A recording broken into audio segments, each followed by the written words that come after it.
ఉత్తరప్రదేశ్ ముఖ్యమంత్రి గారు ములాయం సింగ్ గారు 3 సార్లు ముఖ్యమంత్రిగా ఉన్న మనిషి కాంగ్రెస్ సిబిఐ గురించి ఒక మాట అన్నారు. కాంగ్రెస్ ని వ్యతిరేకించడం సోమత్తాలు. కాంగ్రెస్ కి 1000 చేతులుంటాయి, 1000 పడవలతో కాటేస్తుంది, సిబిఐ ఉసుగొల్పుతుంది, జైల్లో కూడా పెడుతుంది అని ములాయం సింగ్ గారు వ్యాఖ్యానించారు.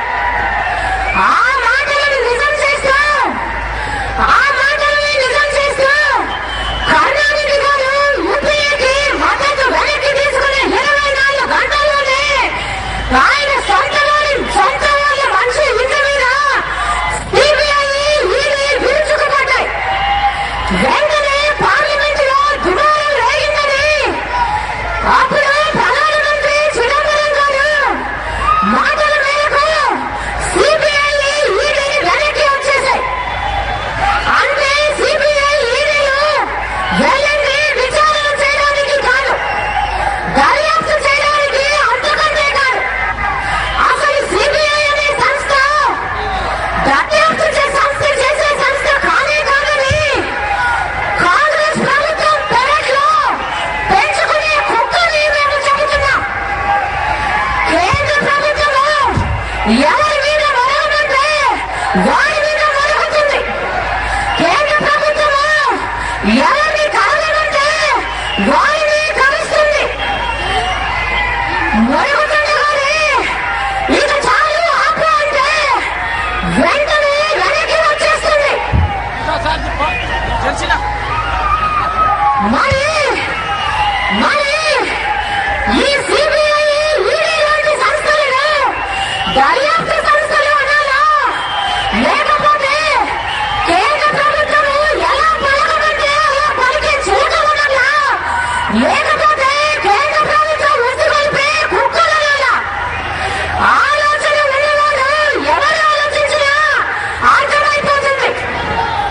అసలు జగన్మోహన్ రెడ్డి గారు మీద ఈరోజు కేసులు ఎందుకున్నాయి?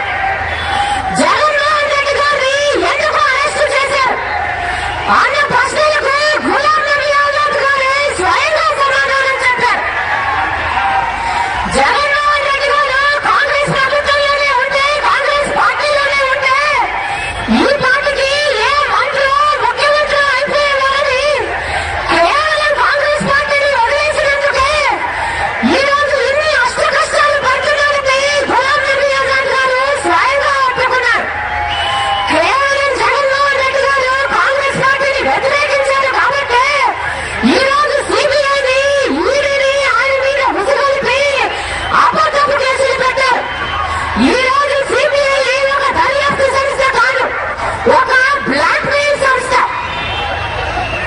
సిబిఐ డైరెక్టర్ గారు స్వయంగా చెప్పారు, కేంద్రం పంజరంలో ఆమె చిలుకలమని ఒప్పుకున్నారు.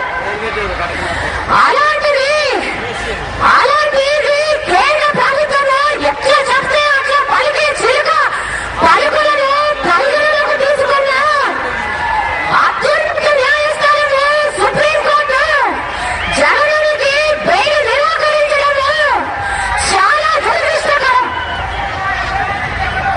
రాజశేఖర రెడ్డి గారిని బ్రతుకున్నప్పుడు ఆయన మీద ఏ కేసులు లేవు. జగన్మోహన్ రెడ్డి గారు కాంగ్రెస్ పార్టీని వదిలేసిన తర్వాత, కాంగ్రెస్ పార్టీని వ్యతిరేకించిన తర్వాత రాజశేఖర రెడ్డి గారు అప్పటి వరకు పెద్ద మనిషిగా ఉన్న వారిని దోషి అన్నారు. ఎఫ్ఐఆర్లో ఆయన పేరుని పెట్టారు. ఆ తర్వాత జగన్మోహన్ రెడ్డి గారి మీద కేసులు పెట్టారు. కేసులు పెట్టింది కూడా శంకర్రావు అని ఒక వ్యక్తి సోనియా గాంధీ గారి ఆదేశాల మేరకు కేసులు పెట్టారని ఒప్పుకోవడం జరిగింది. కేసులు పెట్టినందుకు ప్రతిఫలంగా ఆ